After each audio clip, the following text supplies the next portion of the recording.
Presidenti SBA-s Donald Trump ka pasur një përplasje të ashpër verbale me kryeministrin izraelit Benjamin Netanyahu gjatë një telefonate të zhvilluar të hënën lidhur me përshkallëzimin e operacioneve ushtarake izraelite në Liban. Sipas një raportimi të Axios që citon dy zyrtar amerikan, Trump e quajti Netanyahun të çmendur dhe akuzoi për mungesë mirënjohje ndërsa kundërshtoi planet e Izraelit për të kryer sulme në Beirut.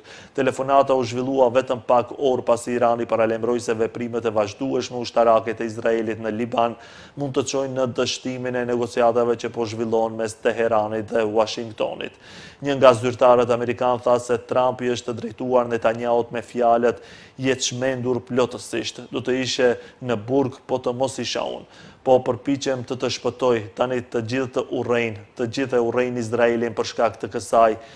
Një tjetër burim tha se presidenti amerikan ishte jashtëzakonisht i zemëruar dhe në një moment i bërtiti homologut të tij izraelit çfarë drejtshin po bën.